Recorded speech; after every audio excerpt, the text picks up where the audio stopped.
¿no? Los que vienen a clase saben qué es lo que más, los que más nos interesa que sepan, y lo otro, bueno, esto lo vamos a ir manejando durante el año, ¿no es cierto? Pero bueno, es para que tengan una idea de qué es lo que están empezando. Es la primera vez que tienen la materia. La materia nuestra estudia esta área de la ingeniería, que son la parte de los mecanismos, la ciencia de los mecanismos, ¿no? Y hay como en todas, en muchas, ¿no? Lo ven los civiles también, ¿no es cierto? ¿Mm? Nosotros dividimos en dos, ¿no? Lo que es el estudio. El mecanismo es puro la geometría, ¿no es cierto? No nos interesa a nosotros lo que es el cálculo en esta parte, ¿no es cierto? Nosotros dibujamos lo que queremos lograr. Quiero hacer una máquina que me levante un peso de acá hasta acá.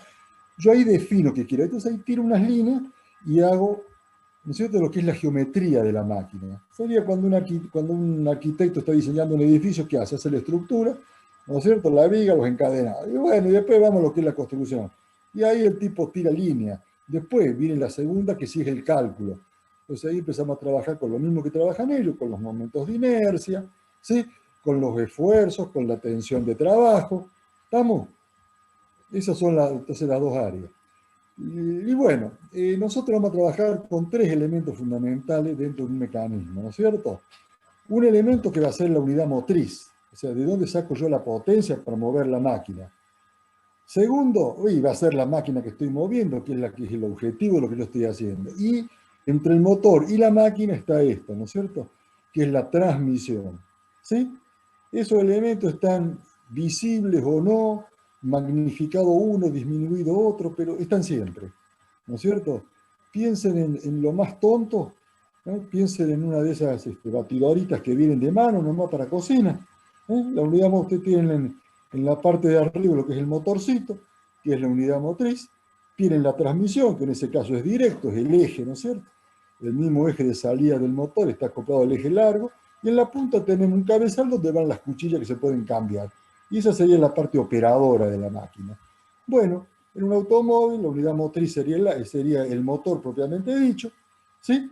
Y bueno, y después tenemos las transmisiones, empezando en las desmultiplicaciones que tenemos nomás la salida del motor, la salida del cigüeñal, después tenemos todo lo que es la caja de velocidad, donde nosotros podemos variarla a la transmisión, y después, bueno, de ahí iremos a la parte eminentemente de transmisión a la rueda, y lo que nos interesa de todo esto es llegar a la rueda con algo que llamamos la potencia en llanta, ¿no es cierto? Y con la potencia en llanta empezar a trabajar nosotros, bueno, eso lo hacemos en ingeniería mecánica, ahí estudiamos todo lo que es la cupla motriz, el par, bueno, el régimen elástico del motor, que con esos datos dimensionamos la caja de velocidad, y bueno, simplemente lo que nos interesa es que están presentes los tres elementos, ¿no es cierto? Planta motriz, el motor, transmisión y la máquina operadora, que es el auto en sí, sería la parte de las ruedas, la parte motriz. ¿Sí? Bueno, todo esto que ven acá así muy rápido lo vamos a hablar prácticamente, van a ser unidades. Deslizamiento, rodadura es una unidad que se llama rodamiento. Acá vamos a hablar de correas, de engranaje, o sea, todo esto lo van a ver. Esto es una cosita que es una consideración a tener en cuenta, que son los pares de elementos, ¿sí? O sea, par es la idea de dos. Par de elementos son dos elementos. Nosotros tenemos dos tipos, cerrado o par inferior y par superior.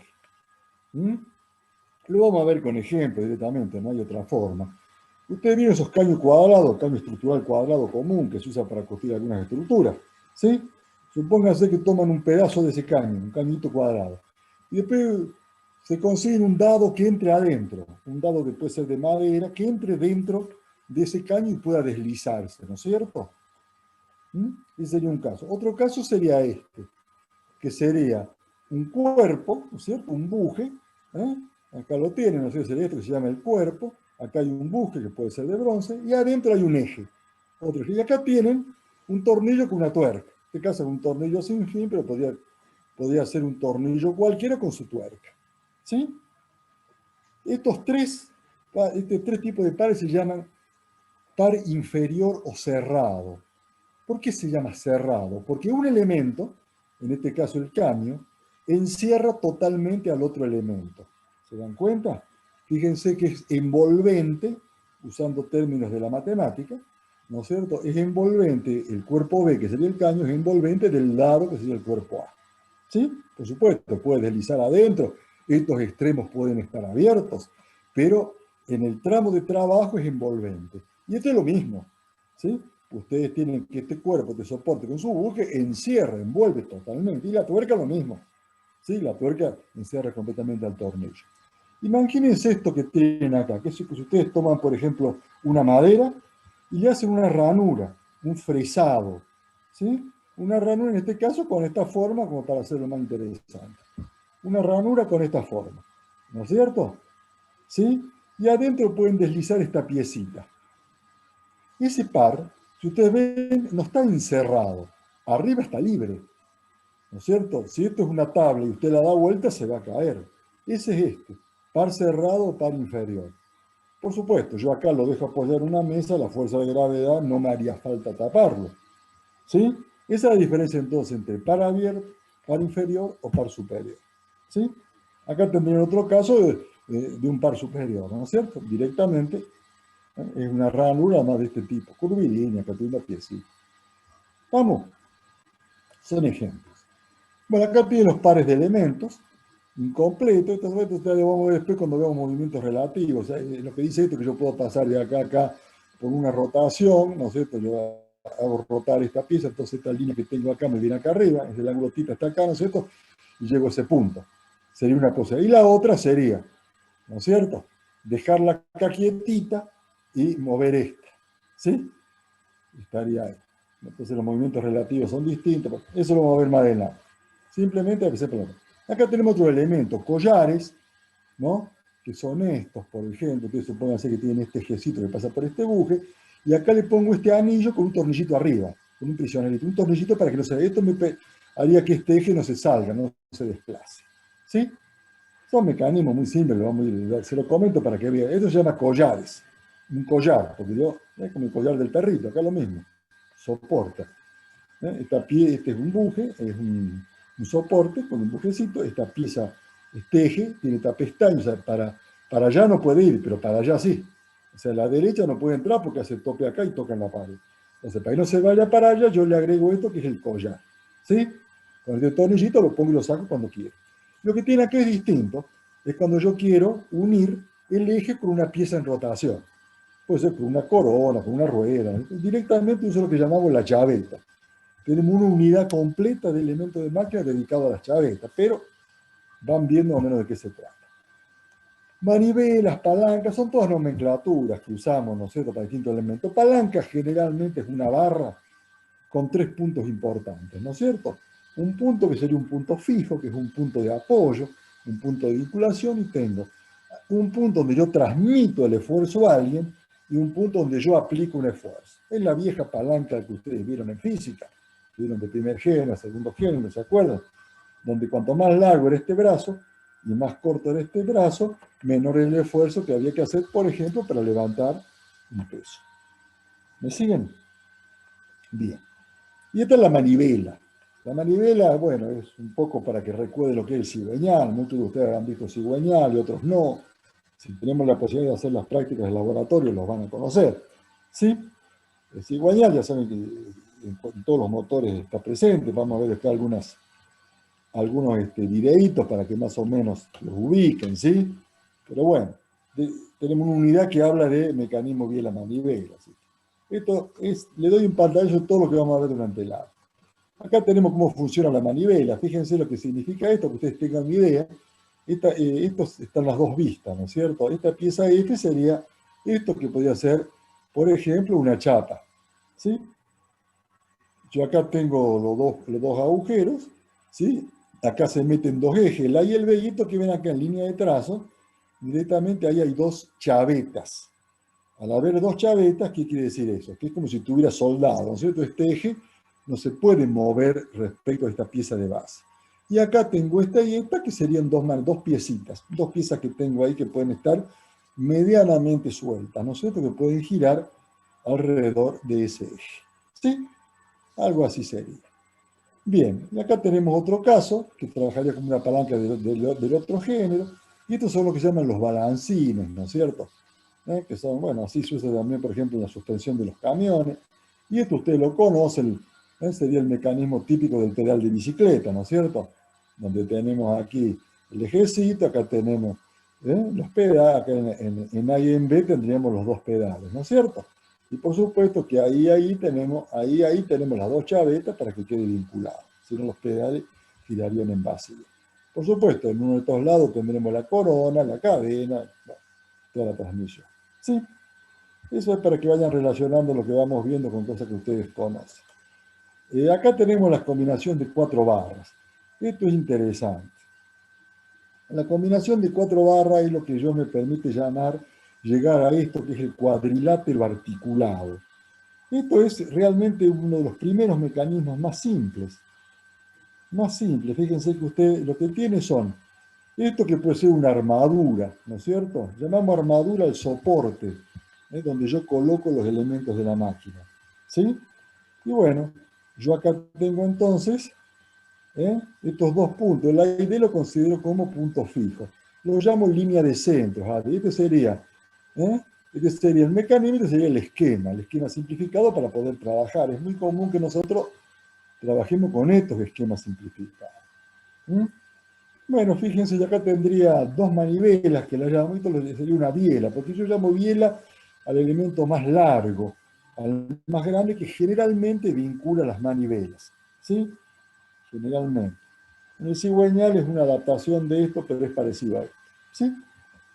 Pero tiene su analogía con esto. O sea, esta línea, esta AB, se comportaría como una barra más, ¿no es cierto? Como si fueran 4 barras. Entonces, directamente, yo puedo dejar fijo esto. Si yo aplico un movimiento a B, la única posibilidad que tiene B de moverse es un movimiento de rotación alrededor de A. Y al hacer eso, obliga a un movimiento particular de C, que se va a mover alrededor de D. ¿Sí? Vamos, este radio se va a mantener constante. Entonces, vamos a hacer 2 tipos de movimientos circulares. Lo importante es que cuando esto se mueve un cierto ángulo, esto se va a mover otro cierto ángulo, pero no va a ser cualquiera. Hay una relación, ¿sí? Yo no puedo mover esto un ángulo y esto no. Si yo muevo esto un ángulo, este ya, por la forma del mecanismo, ya está fijado cuánto se va a mover. ¿Sí? Bien.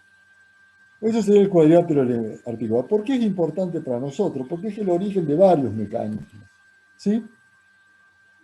Fíjese, lo que yo podría hacer acá es plantear otro tipo de mecanismo, pero con el mismo principio, donde yo voy a tener una manivela que no va a ser física, va a ser virtual. ¿Sí? Va a funcionar como, pero no va a estar. Yo, en vez de poner, fíjense, vamos a ir por partes. AB sería una de las 4 barras. ¿Sí? O sea, yo tengo una barra acá. Esta manivela AB sería otra barra. BC sería otra barra. Y después, en vez de poner una barra acá, que necesitaría poner una barra que vincule, ¿no es cierto?, a este punto con este punto, yo en vez de poner eso, recurro al concepto que ya vimos antes de par abierto o par superior. ¿Y qué hago? Recurro a un mecanismo de corredera. ¿Sí? Corredera. ¿Qué es la corredera? Es lo que yo le expliqué hace un ratito, ¿no es cierto? Es un canal, es este canal que yo tengo acá fresado en una superficie, dentro del cual se puede desplazar un elemento, un dado, ¿no es cierto? Como en este caso. Entonces, fíjense que la única posibilidad que tiene de moverse este dado es la trayectoria que le va a marcar esta corredera, que es el radio, que sería este radio, ¿no es cierto? Y sería equivalente a tener una manivela física que une este punto con este punto. Por eso es que el mecanismo biela-manivela es una transformación de un cuadrilátero articulado. ¿Sí? El origen es un cuadrilátero articulado. ¿Lo entendieron a este, no? Está claro. Si entendieron ese, vamos a hacer algo. Vamos a ir aumentando Profe, infinitamente, sí. mil ¿Sí? disculpas, pero el concepto de par abierto o de par superior es el que no me terminó de quedar claro. Bueno, es el que es más fácil que todo lo que estamos hablando ahora, acá lo tenemos. Es muy fácil. Son 2 elementos, par. Cuando un elemento rodea totalmente al otro, es un par inferior. Y cuando no lo rodea totalmente, como en este caso, que es el mismo que estamos viendo ahora, o este que estamos viendo ahora, que es una ranura ¿sí? Trazada, ¿eh? Y adentro se desliza un dado, por ejemplo, no lo rodea totalmente, acá arriba está abierto. Por eso se llama par superior o abierto. Acá es lo mismo, ¿no es cierto? Por supuesto que acá vos tenés... Eso significa que tiene un grado de libertad todavía el par abierto, digamos, sí. Porque recuerdo que usted dijo que si rotábamos esa figura 90 grados, Invertir se lo que cae, estaba en claro. su interior se caía. Claro, ya va a haber bien grado de libertad a ver, en nuestro primer práctico, ¿sí? No es estrictamente lo que vos me dices. Acá los grados de libertad sería la posibilidad de este desplazamiento, porque el otro está restringido por esta condición de vínculo, ¿sí? La diferencia es muy simple, no confundamos una cosa con otra. Par es esto. ¿Cómo sé si es cerrado? Cuando lo rodea totalmente. ¿Cuándo sé que, no es, que es superior? Cuando no lo rodea totalmente. ¿Estamos? Tengo alguna cara libre, ¿sí? Clarísimo. Ahora sí, profe, muchas gracias. Este tiene las 4 caras ocupadas, digamos. Este no, tiene 3 caras ocupadas y una libre. ¿Sí? ¿Te quedó? Bueno, ya los de grado de libertad tenés inclusive para Gracias. practicar. Bueno, seguimos siguiendo. No hay ningún problema, todo lo que necesiten, ¿sí? Seguro que a todos les sirve y a alguno también a lo mejor no le quedó del todo, y si le quedó del todo, con esto no se lo olvida más. Bueno, entendimos este. Si entendimos este, lo que yo le decía ¿Lo puedo recién, volver a repetir, profesor? Disculpe. este sí, en vez Ese. de poner, vos tenés, antes viste que eran 4 barras, una, dos, acá tenés 3 nomás, ¿sí? ¿Qué haces ahora? ¿Qué haces ahora? En vez de colocar una barra acá, vos haces algo, ¿sí? Vos intercalás un mecanismo, ¿eh? Intercalas un par abierto que funcione igual que si vos tuvieras una barra. Entonces, ¿qué hiciste acá? Bueno, esa superficie con el fresado y el dado lo pusiste ahí. ¿Cuál es la única posibilidad de movimiento que tiene este punto C? Moverse, rotación alrededor de D. ¿Sí? Y bueno, que es lo mismo que te restringía, la misma posibilidad que le daba a esta. Entonces, esta corredera, este par, se comportaría como una manivela física aquí. ¿Sí? Entonces, yo acá tengo una barra, 2 barras, 3 barras, 4 barras. ¿Sí? Esta última no está, pero tengo este sistema que sería como si estuviera. Lo que yo hago ahora es voy agrandando este radio. Fíjense que lo voy agrandando hasta que lo hago valer infinito y tengo directamente recto. ¿Sí? Tengo recto. Y bueno, funciona exactamente igual, ¿no es cierto? Lo que pasa es que ya esta manivela no cortaría en el punto, bueno, son otras, pero podría funcionar perfectamente, ¿no es cierto? Sigue funcionando exactamente igual como articulado, como cuadrilátero. ¿Sí? Lo que pasa es que, claro, fíjense lo que yo hago después, ¿sí? Lo que yo hago después, ¿no es cierto? Que ustedes tienen que esta línea es paralela a esta manivela virtual, ¿no es cierto? Lo que yo hago ahora es desplazar este conjunto, este par que yo tenía acá, lo pongo alineado con este. Yo hago el alineamiento entre este eje y este eje. Y obtengo esto. Y este es el mecanismo biela-manivela. Que vamos a estudiar en una unidad completa. Imagínense que ustedes acá en vez de esto tienen, que esto es la camisa de un cilindro, que acá adentro tienen un pistoncito, ¿sí? Una motito, acá tienen un pistón, que sería el cilindro, acá tiene el pistón, esta sería la biela, esta sería la manivela, y acá tenemos el cigüeñalcito. ¿Sí? Y ahí tienen cómo se generó el mecanismo biela-manivela a través de un paralelogramo articulado. Vamos a esto, y acá tenemos lo que llamamos cadena cinemática. ¿Sí? Esto es muy importante porque es lo que nos permite a nosotros diseñar mecanismos que cumplan cierta función. Nadie va a hacer un mecanismo para nada. ¿Se dan cuenta? Entonces yo digo qué función necesito. Si usted se pone a ver, por ejemplo, cuando se diseñó una grúa, bueno, se diseñó para una función. ¿Cuál era? Levantar carga, entonces se hizo un diagrama de esto y se fue dándole forma. Después usamos todo lo que es la resistencia material para calcular los materiales, pero primero hicimos el diagrama. Vamos a ver antes cómo formo yo una cadena cinemática. Sistema de barras articuladas, yo agarro distintas barras y acá le pongo una articulación, o sea, le hago un agujerito, ¿sí? Un agujerito y ahí le paso, por ejemplo, un remachecito, ustedes ya los conocen, tenemos una unidad completa de remaches, pero bueno, o si un tornillito con una tuerca, lo dejo medio suelto de manera que se pueda mover, ¿sí? Y bueno, ¿Sí? Y hay un sistema de barra articulado. Imagínense la pierna con la rodilla, la articulación, ¿no es cierto? Esto sería una barra, que sería la parte de abajo, esta sería la parte de aquí. Son todas articulaciones. ¿Sí? Y en medicina se llaman articulaciones también. ¿Sí? Tan lejos no estamos. Bueno, cadena cinemática. Vamos a ver cada palabra que dice acá es importante. Son pares de elementos. Yo hablo de pares de elementos porque normalmente yo tengo esta barra y se considera un par, porque acá tengo un ejecito donde gira todas esas cosas. Es un par. Conectados por medio de barras. Acá ven que son barras. Que permite el movimiento relativo de una respecto a otra con movimientos perfectamente definidos. Este último párrafo es el fundamental. Fíjense, los movimientos tienen que ser perfectamente definidos. Si yo tomo dos clanchuelas, le pongo un tornillito y los muevo, no están perfectamente definidos, ¿no es cierto? Porque yo puedo mover una y no sé cómo se mueve la otra. Inclusive si yo dejo fija una, se mueve una sola, ¿no es cierto? Entonces no sería una cadena cinemática. Digo, bueno, lo voy a joder, voy a poner 3 barras. Si yo pongo 3 barras y las articulo, ¿qué pasa? No es una cadena cinemática. ¿Qué no cumple de esto?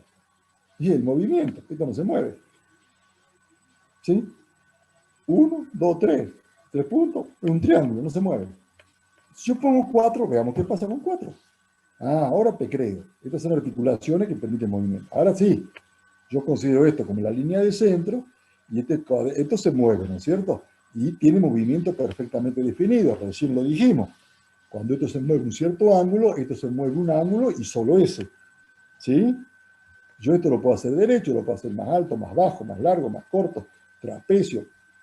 Pero una vez que yo lo definí, el movimiento ya está definido. ¿Sí? Y bueno, eso lo usan en el corte a pantógrafo. Hay un montón de aplicaciones prácticas. Digo, bueno, con 3 barras no funcionó. Con 4 sí. Con 5, ¿qué pasa? Veamos. Esto olvídense de estas líneas de punta. Esa la agregué yo después. Olvídense. Yo tengo una barra acá, otra acá, otra acá, otra acá y otra acá. Ahí se me complica. Porque ahí no me cumple con esto. Con los movimientos definidos. Yo puedo moverse, pero esto en sí, no está perfectamente.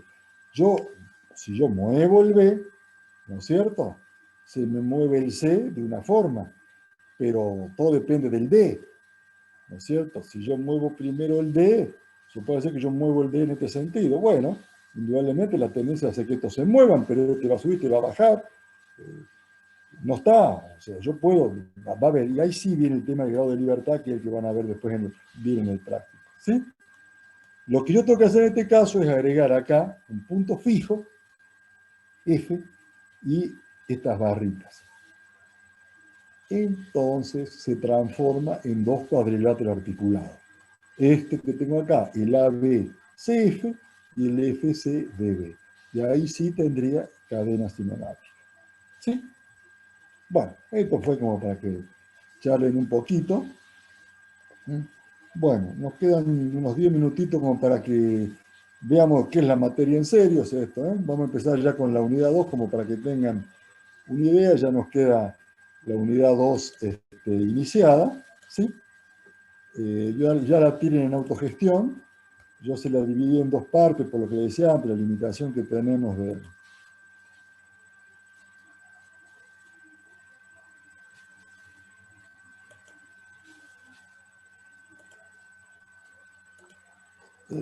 las limitaciones que le dije que teníamos, ¿no es cierto? En 10 minutitos, Roberto, ya te lo... Vamos a la No hay número 2. problemas. Así ya ven de qué se trata, si necesitas una joda. Ahí vamos a la unidad 2. Acá está la materia. Bueno, realmente a nivel exámenes finales, por lo menos de teórico, empezamos a hablar desde aquí. ¿Sí? Empezamos a hablar desde aquí. Así que bueno, vital importancia entonces esta parte. Bueno, ahí tienen entonces... ¿Qué pasa? Bueno, parece que no está la otra. ¿Qué pasa? Esta es la primera. Bueno, vamos a ver qué pasó y si no, no importa. Acá, la segunda parte. Vamos a la primera. Parecía, digo, no, ya es demasiado. Esta unidad es muy larga, así que tenemos para rato acá. Matemática 5, 5, 5, 2 segundos, 2, 2, 3, 3, 4, 2, 3, 3, 3. Este es el problema de autogestión, ve que no tolera archivos más grandes, entonces hay que dividirlo. Unidad matemática número 2, primera parte. Vamos a ver esta directamente, pero no hace falta acá dividir. Bueno, fíjense, ahora sí, ahí tenemos entonces lo más simple, ¿eh? Fíjense, acá tienen lo que yo le dije antes, ¿por qué usamos el mismo libro de física? Porque es lo mismo. Nosotros Oscar, simplemente... Sí, no estamos viendo, tenés que ya, dejar de compartir sí, la no, tengo que empezar de nuevo. Me mató que no entró. Para que ya lo ubique, acá está. Ahora sí, ahí los veo usted y veo la pantalla. Bueno, listo, ahí lo tienen, ¿ves? Cinemática de Ahora partículas. sí. Fíjense. Esto lo vieron ustedes. Vamos a hablar un poquito de estos tres elementos: posición, velocidad y aceleración, ¿no es cierto? Ustedes vieron tipo de movimiento rectilíneo, curvilíneo, uniforme, todo eso. Pero vamos a hacer especial hincapié en ciertos elementos que por ahí lo vemos medio rápido. ¿Qué entendemos por posición? Yo, para hablar de posición, tengo que hacer algo que es muy importante, que es fijar las pautas de que son fijar los puntos de referencia. ¿Sí? Si estamos hablando de un movimiento rectilíneo, nosotros lo único que tenemos definido es una línea recta, que sería la trayectoria. ¿Sí? Una línea recta. Como ustedes saben, la línea recta viene desde el menos infinito y termina en el más infinito. Yo, para definir una posición de una partícula en esa línea recta, tengo que definir dos elementos fundamentales. Uno es el origen. ¿Desde dónde? ¿Qué considero yo como punto cero? ¿Sí? Punto cero del movimiento, ¿no? ¿Qué considero yo como punto cero? Ese sería, es como, yo le doy el ejemplo siempre que es muy simple de entender, de una cinta métrica. Esas cintas métricas de acero, usted toma la cinta métrica, ahí ya tengo la escala hecha, tengo todo dividido en centímetros, milímetros, listo. Yo digo, bueno, yo ubico el cero de la cinta métrica en el cero del sistema de referencia que yo elegí, ¿no es cierto? Bueno, apoyo la cinta métrica y después digo, bueno, la partícula está en una posición X, milímetros, centímetros, lo que ustedes quieran. ¿Sí? Ahí definí posición. ¿Y qué otras cosas me hace falta definir? Esta flechita que tienen acá, que es muy importante. Yo tengo que marcar cuál va a ser el sentido positivo. ¿Sí? ¿Qué voy a considerar yo como sentido positivo? Entonces, cuando yo digo la posición de una partícula es 4 unidades, ¿qué estoy significando? Que desde el punto que yo tomé como origen, ¿sí? Desde este punto que yo tomé como origen, estoy a 4 unidades hacia la derecha, que es sentido positivo. Y si yo digo menos 2, la posición, menos 3, la posición, ¿qué significa? Que yo estoy, desde el punto que yo consideré como origen, 3 unidades a la izquierda. Eso es importante. Después otra cosa interesante es esto, ¿no es cierto? Yo tengo t, el tiempo, o sea que significa que la partícula p en el tiempo t está en ese punto y en el tiempo t más delta t está en p'. La distancia acá medida sobre la cinta métrica, o sea, sobre la unidad de lectura de posición, es delta x. Delta x sobre delta t es lo que yo llamo la velocidad media. Para calcular la instantánea, como bien vimos, tomo el límite para delta t que tiende a 0. ¿No es cierto? Y ahí obtendré el vector velocidad instantánea, que ya lo vamos a definir bien. Y bueno, entonces digo que la velocidad es la derivada de x con respecto al tiempo.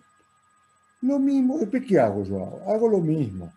¿No es cierto? A lo largo de mi trayectoria, que era la línea esta, en el punto t ubico este vector, que sería la velocidad, acá la velocidad más delta v. ¿Qué significa esto? Que hubo un delta v. Podría no haber habido. Hubo. ¿Qué quiere decir esto? Que cuando yo pasé de t a t más delta t, la velocidad no se mantuvo sino que se incrementó, y por la forma que veo es más grande, en delta v. Entonces, ese delta v, si yo lo divido por delta t, tendría la aceleración. Y sería la aceleración media, el incremento de velocidad respecto al tiempo. La instantánea, lo mismo. Delta t que tiende a 0. Como esto es diferencial de x con respecto al t, va a ser diferencial con respecto a t del diferencial de x con respecto a t. Derivada segunda de x respecto al tiempo 2 veces. ¿Sí? Bueno. Después viene algo que ustedes han visto bastante, ¿no es cierto? Ustedes han visto bastante en lo que son nuestros prácticos, ¿sí? Y lo han visto también en lo que es la no vamos a ver. Lo que es la física, ¿no es cierto? Lo han visto también. ¿Mm? Fíjense qué pasa acá. Estos grafiquitos. Bueno, lo que tienen acá son transformaciones cuando ustedes quieren expresar la aceleración, por ejemplo, solamente en función de la velocidad, ¿no es cierto? Para no tener esto, bueno, ustedes directamente despejan diferencial de t de acá, que va a ser diferencial de x sobre b, este lo paso allá, este lo paso acá, ¿sí? Y lo meten lo reemplazan acá en esta formulita, ¿sí? Entonces directamente obtendrían esta formulita para la aceleración, ¿sí? Bueno, eso después en el práctico van a ser distintos, ya con números, con todo. Vamos a ver esto, que es lo interesante. No se imaginan la cantidad de gente que no aprueba la materia por no saber interpretar estos gráficos, es lo que vemos el primer día de clase. Y son muy simples. Ustedes tienen acá espacio, tiempo. Acá tienen velocidad, tiempo, y acá tienen aceleración, tiempo. Fíjense cómo le dimos el movimiento, cómo definí yo el movimiento. En la forma que hacemos, con una ecuación. Esto que tiene acá, x, ¿qué es? Es la ecuación del movimiento. ¿No es cierto? Es la trayectoria. Y aquí es igual, 6t cuadrado menos t al cubo. ¿Esto qué es? Hablando en términos de lo que son las cuádricas. ¿Qué es esto? Y es una parábola, ¿no es cierto? Es una parábola de tercer grado. ¿Sí? Tengo la incógnita t, la variable independiente t elevado al cubo. Entonces, bueno, yo hago el gráfico. Tiran una tabla de valores, le dan valores a t y obtienen un gráfico. ¿Sí? ¿Qué es la velocidad? La derivada de esto respecto del tiempo. Bien, la derivada de t al cuadrado es 2t. Por 6 es 12t. T al cubo, la derivada es 3t cuadrado. ¿Y la aceleración qué es? Y la derivada de esto. La de 12t, ¿cuánto es? 12. La de 3t cuadrado, ¿cuánto es? 6t. ¿Ah? ¿Vieron qué fácil? Usted ya acá tiene las tres ecuaciones. Con estas puede trazar estas gráficas. Simplemente. ¿No es cierto? Dándole valores a t. Para el mismo intervalo de tiempo, traza las tres gráficas. Va a ver la relación entre ellas. ¿Qué me dice esto? Esto me define totalmente el movimiento. ¿Por qué? ¿Qué me dice esto? Me dice que el móvil parte de lo que yo consideré como origen, parte de cero. A los 2 segundos recorrió 16 metros. A los 4 segundos, o sea, 2 segundos después, 32 metros. ¿Y qué hizo después el tipo? Llegó a 32 metros y después pegó la vuelta. ¿Por qué? Porque acá está otra vez bajando. ¿Se acuerdan la línea que vimos antes? ¿No es cierto? Que antes era acá. La línea esta. Viene, 16, viene, llega a 32 metros. ¿Después qué hace? Vuelve. ¿No es cierto? ¿Sí? Bien. Entonces ustedes ven que de acá viene y vuelve. Y acá se opone a lo que yo consideré como positivo. Entonces, lo que pasa es que, bueno, cuando llega a cero, el tipo se queda en el molde. Si hubiera pasado de largo, hubiera empezado a tener valores de X negativos. En el examen le pregunté, ¿qué pasa si pasa de largo? No puede porque ya llegó al final. Bueno, en teoría puede. ¿Se dan cuenta de lo que le digo? Entonces ahí me dice que el tipo fue, en 4 segundos recorrió 32 metros y en 2 segundos después volvió al mismo lugar. Eso es lo que me dice todo. Bueno. Bien, vamos acá. Velocidad y tiempo. ¿Sí? Velocidad y tiempo. Fíjense qué pasa. Yo acá estoy graficando esta ecuación. ¿Qué ecuación es esta? ¿A qué responde? A una parábola de segundo grado. ¿Sí? ¿Cierto? Es de segundo orden, lo que ustedes saben. AX cuadrado más BX más C, la forma general. Y bueno, acá la tienen. La puedo hacer por darle valor y fíjense cómo se cumple lo que ustedes vieron, ¿no es cierto? ¿Sí? ¿Qué pasa en 4 segundos con la velocidad? Y si el móvil recorre 32 metros y se detiene, la velocidad tiene que valer 0. Y fíjense cómo se ve muy bien acá lo que le dije antes, ¿no es cierto? De 0 a 4 la velocidad es positiva. ¿Por qué? Porque coincide con la dirección del espacio que usted consideró positivo. ¿Y por qué después esta velocidad es negativa? Porque, bueno, después se opone, o sea, el móvil vuelve a el vector velocidad, ¿no es cierto? Sería contrario a lo que usted supuso como positivo. Qué interesante. Por supuesto, acá hay un máximo. Si acá hay un máximo, la velocidad, que es la derivada, ¿de cuánto vale la derivada primera en un máximo? 0. Acá lo tiene. ¿Sí? ¿Siguen? Esa es la velocidad. Y fíjense lo que es la aceleración. Está lindo, ¿no? Y bueno, la aceleración lo mismo. ¿Dónde tengo la aceleración máxima? A los dos. O sea, a los dos, la aceleración se hace 0 y fíjense cómo pasa al otro lado también la aceleración. ¿Por qué? Porque se opone, ¿no es cierto? Se empezó a oponer antes a los dos. ¿Sí? A los dos se empezó a oponer. Por eso es que la velocidad cambió de signo. Acá la venció y la hizo 0 y después la mandó para el otro lado. ¿Vieron todo lo que le dicen 3 gráficos? Bueno, eso es lo que tiene que saber en el final. Si le tienen la suerte que le toque este tema, que es un regalo, que bueno, como Profe, no lo sabía nada y lo tomé más, porque ¿qué pasa? Sí, disculpe, ahí en el gráfico de velocidad con tiempo, yo respecto lo al quiero, tiempo, sí, sí. eh, dice que cuando termine el recorrido en la velocidad es máxima, o sea, cuando... Claro, ahí le baja la bandera. Sí, no se detiene, ahí tipo está, ahí la velocidad es máxima, máxima negativa, ¿no? Opuesta al Claro, movimiento que vos consideraste positivo. Sí, sí. Es como cuando un auto llega al punto, vos, 0 es lo que vos considerás donde vos empezás a estudiar el movimiento, ¿sí? Y fíjate, la aceleración en 2 es máxima. Vos considerás el movimiento a partir de cuando la aceleración es máxima. Es curioso, ¿no? Es así. Por eso le digo yo, como en un solo gráfico ustedes tienen todo eso. Bueno, ¿hay alguna otra bien, bien. duda, alguna otra pregunta? ¿No? Bueno, lo vamos a nombrar coanfitrión al ingeniero Brasca, ¿sí? Así Muchas ya, gracias.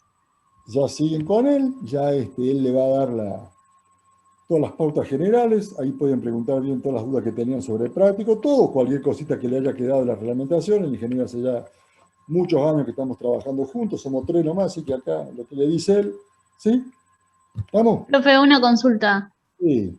¿Todas las clases van a ser mitad teórico y mitad práctica? No, eso hoy es excepcional porque, bueno, la idea nuestra era que ustedes conocieran, primero, quiénes somos, ¿sí? Que nos conocieran, nosotros conocerlo a ustedes y, bueno, ustedes también merecen conocerlo a nosotros. Entonces, correspondía que yo lo presente al ingeniero Brasca, ¿no es cierto? Que nos acompañó durante tanto tiempo, ¿sí? Y lo va a seguir acompañando por mucho más. Pero entonces, pero la idea nuestra, pues la clase práctica es larga, es extensa, es complicada, y tienen que trabajar mucho. Y la teórica también, hoy fue una amena charla de entre casa para que empecemos a hablar, ¿sí? Vamos a tener un día puramente teórico y un día clase puramente práctica. Eso no quita que por ahí el ingeniero Brasca a lo mejor, o cuando hay entregas de trabajo, vengan, nos pregunten, ustedes le puedan consultar, eso ya es otra cosa, pero clase formal van a ser puras, ¿sí? Lo que pasa es que siempre se da así este intercambio un rato, porque bueno, trabajamos de forma muy integrada, ha redundado siempre en beneficio de la cátedra y todo lo que sea en beneficio se hace, ¿sí? Así que no se hagan problema. El jueves que viene ya tendrán una linda clase práctica, ¿sí? Donde ya, bueno, ya verán lo que corresponde y bueno, el tiempo vuela. El otro jueves tenemos ya feriado, así que después la otra clase que nos volvamos a ver ya será clase teórica y eso lo vamos manejando de acuerdo a las necesidades de ustedes, no nuestras. ¿Está claro? Hay cursos que trabajan de una forma, cursos que trabajan de otra, a veces se puede adelantar más, a veces no tanto. El ritmo ese lo marcan ustedes. Van a tener la cantidad de clases teóricas que necesiten y la de prácticas que necesiten. Nosotros la distribuiremos para que así sea. ¿De acuerdo? ¿Sí? Muy bien. Bueno, lo dejo con el ingeniero entonces y Así es. nos veremos. Nos veremos en la próxima clase. Bárbaro. Habíamos conocido, aunque sea por nombre y por foto, pero bueno, ya se ve. Muchas gracias, ingeniero Oscar. Que anden muy bien. Chao. Hasta luego. Chao, que tengan buenas noches. Buenas noches. Gracias. Hasta luego. Hasta luego, buenas noches, ingeniero. Chao. Hasta luego. Bueno, muy buenas noches a todos. Un poco como el ingeniero me había presentado ya, vuelvo a hacerlo para una cuestión formal. Mi nombre es Roberto Alfonso Brasca, soy egresado de ahí, de acá, de la UTN, vamos a decir de acá, como si estuviésemos presentes, pero como que pertenecemos ahí. En particular, soy ingeniero mecánico. El hecho es que con esta presentación así mínima, defino que me gustan mucho los mecanismos, trabajo en esto de hace rato, y la verdad que en el particular me considero que es algo que me apasiona. El interés de hoy fundamentalmente es comentarle cómo vamos a llevar adelante en el año la materia, ¿sí? La metodología en sí es válida para que les comente desde ya. Cuando ustedes tienen alguna duda o algo, no duden en pararme y hacérmelo saber para que de esa manera podamos salvar dudas o cuestionamientos. Bien, vamos entonces a la presentación en sí.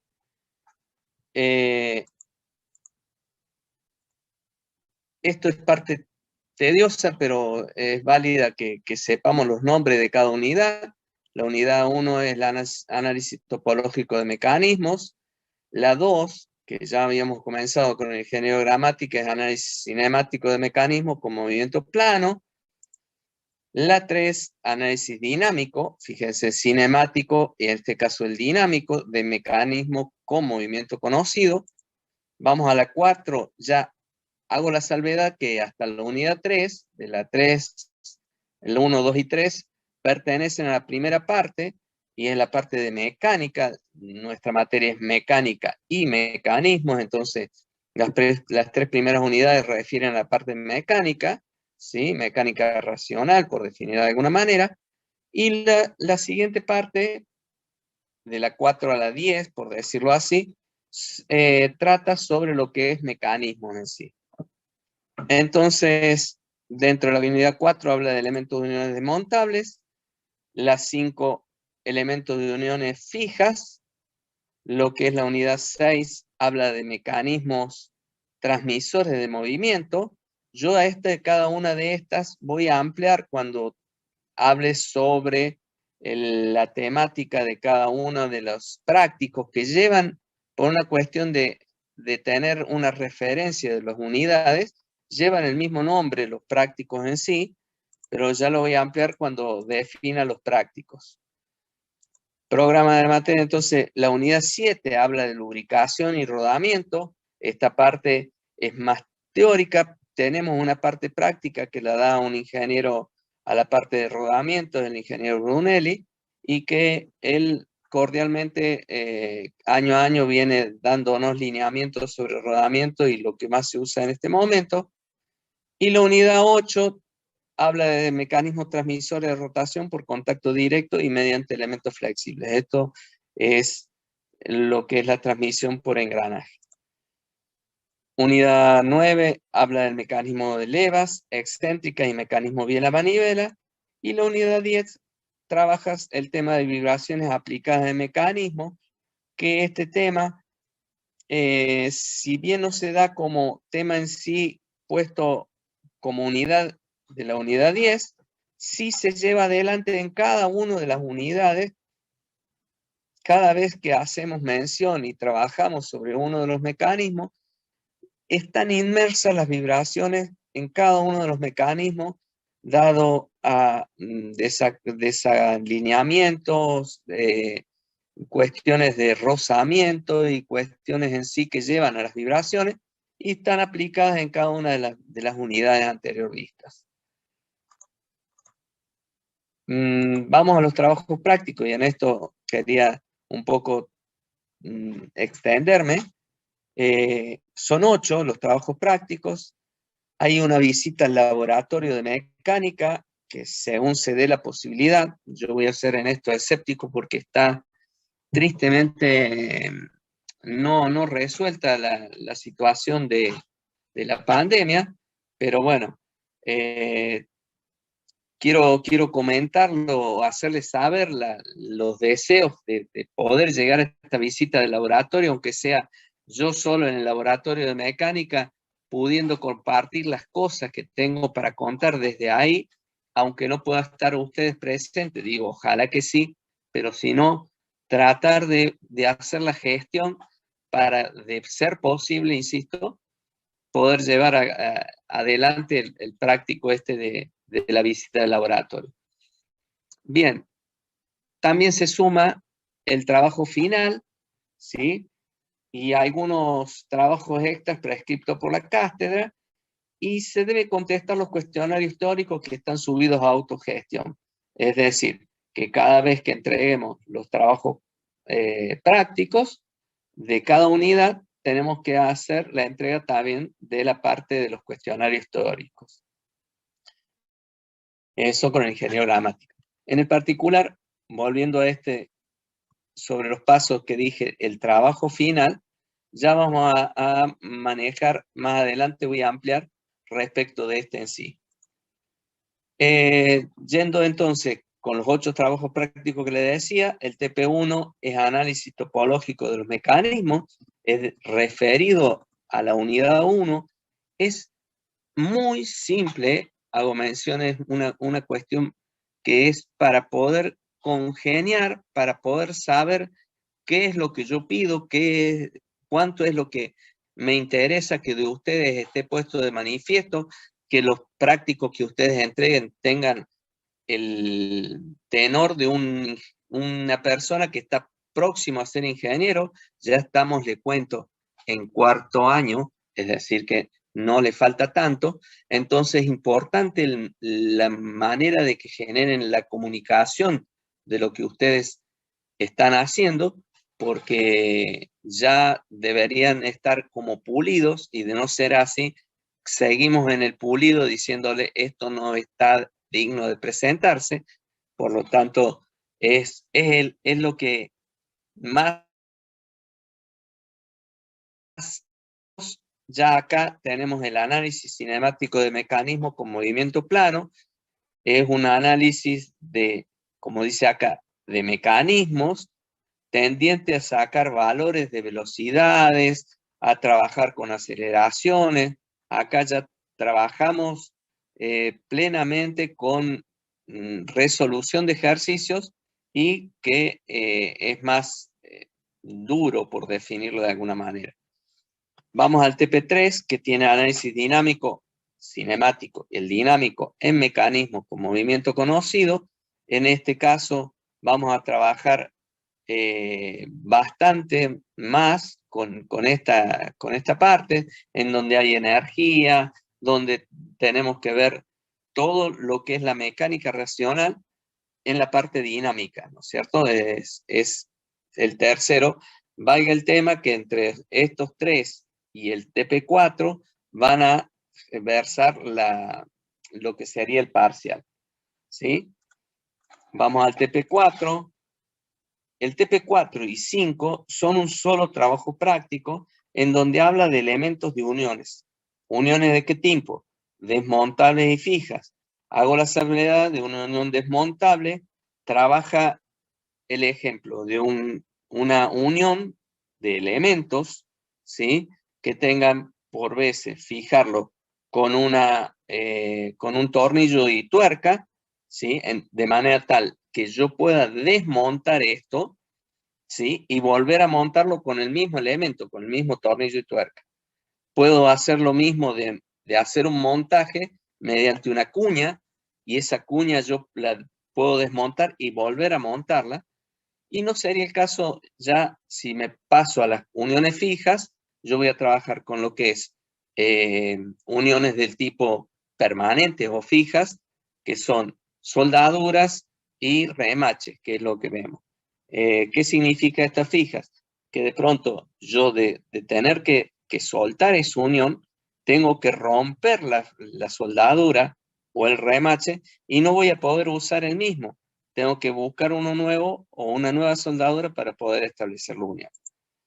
En el caso del TP6, trabajamos con mecanismos transmisores de movimiento, y este TP6, yo digo que desde el 4 en adelante es muy rico lo que se consigue lograr en sí en esto, porque en lo que hace a elementos de uniones, yo dimensiono, hago una dimensión real de cuánto es el diámetro de un eje, de un tornillo, para poder hacer que sea viable, que soporte los esfuerzos que yo conozco, y entonces, y poder decir, tal diámetro del tornillo va a soportar ese esfuerzo. Entonces, tanto a tornillo, a lo que hace una chaveta, debo saber calcularla para que no colapse por una cuestión de esfuerzos sobredimensionados, y lo mismo defino qué tamaño va a ser mi soldadura para que sea rígida y que no colapse. Y volviendo al TP6, que hablábamos de ejes, yo voy a poder hacer un eje de manera tal de que cuando ese eje sea exigido con un esfuerzo de torsión, poder hacer que ese eje no colapse, no corte, o que no supere un cierto ángulo. Entonces es bastante interesante, lindo el tema. En el TP7 trabajamos el análisis de planos provistos por la cátedra, son planos de la vida real, por decirlo así, y que estos definen de cómo se acota un cordón de soldadura, cómo se hace el caso de una polea, los ejes, qué tipo de cuestiones se deben tener en cuenta, tanto lo que es las tolerancias, las diversas cosas, como todo lo que nosotros vamos a generar, incluyendo engranajes, todo esto, de qué manera en un plano se ve, porque en esos planos que proveemos están puestos de manifiesto. Y el TP8 es mecanismos transmisores de rotación por contacto directo, y mediante elementos flexibles esto trabaja los transmisores de rotación, ¿sí? Engranajes, o elementos flexibles serían correas. Vuelvo ahora sobre lo que había hablado anteriormente, el trabajo práctico final. Se realizará, dice, un relevamiento de una máquina o un mecanismo componente de la misma, de la máquina, que puedan ser objeto de cálculo de nuestro estudio. ¿A qué refiere esto? Es decir, fíjense debajo, plantea, tendrán que elegir cercano a fines de agosto, es decir, a fines de agosto lo van a tener claro y me van a decir el mecanismo que relevarán y acordarán conmigo para ejecutar el mismo. Lo paso en limpio. Ustedes trabajan en alguna fábrica, en algún lugar, y puede que haya un mecanismo que sea interesante, que sea posible de ser tenido presente. Yo ya voy a mostrar un par como para llegar a establecer una comunicación de qué es lo que estamos buscando, y que puedan analizar en base a qué esfuerzos se están teniendo presente ahí, de qué manera yo defino el diámetro de ese eje, de qué manera defino el componente de la soldadura para que eso no colapse debido al esfuerzo. Todos los elementos que nosotros vamos a hacerlos cada uno de nuestros prácticos, poner ustedes en valor, es decir, bueno, en esta máquina encuentro esto y yo defino que soporta los esfuerzos a lo que va a ser sometido. Básicamente, vamos a la fecha de entrega de los trabajos. Cada trabajo práctico debe ser presentado a la cátedra en el tiempo que así pautemos, pero generalmente suele ser 2 semanas de donde se da el práctico, 2 semanas posteriores tiene que estar presentado. Esto va a ser llevado adelante en grupos. Los grupos van a ser de aproximadamente entre 8 a 10 personas, ¿sí? Y deben presentarlo cuando entreguen el trabajo práctico.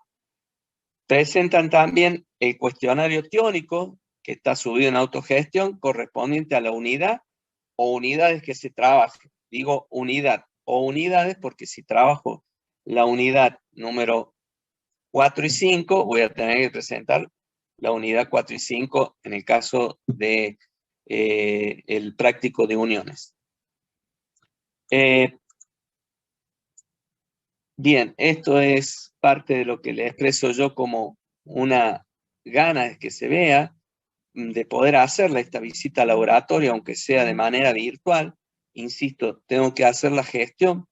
Es algo que quiero poner de manifiesto, las ganas de poder transmitir lo que se puede ver ahí, pero no sé si podremos llegar a tener, aunque sea de a grupos, poder llegar a hacer una visita, que sería lo ideal. Pero hay que ver cómo se va modificando esto por la situación de la pandemia. Ahí lo que podemos ver es un mecanismo de un motor de combustión interna, donde se pueden ver dentro de esto, porque el motor que hay ahí dentro lo permite, tiene distintas formas de poder visualizarlo y hacer una animación del mismo, y esto, bueno, poder identificar los distintos subconjuntos. Y también poder analizar las máquinas de herramientas que componen el taller de mecánica. Se confeccionará un trabajo práctico, bueno, esto sería también relativo en base a poder hacerlo. Los parciales, vamos al tema parciales. El primer parcial comprende los 3 o 4 primeros trabajos prácticos, la visita al laboratorio, y están dispersos 3 o 4 ejercicios, la parte práctica. Fecha probable de esto, 24 de junio, agenden esto, ¿sí? Para tenerlo como un punto en sí. Nuestro segundo parcial comprende en la parte práctica los trabajos prácticos de 4, 5, 6 y 8, o sea, puede ser los 3 o 4 primeros trabajos prácticos, entonces acá no estaría el cuarto, en el segundo parcial, y si no, 4, 5 y 6 y 8 en el segundo. Lo que se vea de la visita al laboratorio, bueno, y hasta lo último visto. Fecha por el 21 de octubre. También agenden, por favor, para que ya tengan como espacios concedidos. Si podemos antes, digo porque siempre en estos lugares tenemos que se nos solapan con otras materias, y bueno, en base de eso, poder hacer las posibilidades que nos quede mejor a todos. A ver, vamos a ver qué dice el chat. Permítanme 2 segundos. Bueno, ya vamos a terminar de verlo. Recuperatorios. Se puede recuperar uno de los parciales que no logre la nota mínima de 6. Y fecha probable entre el 28 de octubre o el 4 de noviembre. Tomen nota también. Uno de los dos, lo que suelo hacer para que se haga más distendido, en el 28 de octubre tomo el recuperatorio de aquellos que tengan el primer parcial desaprobado, y en el 4 de noviembre el que tenga el segundo parcial desaprobado. Eso puede ser una de los formatos que se genere. Promoción del práctico, sí.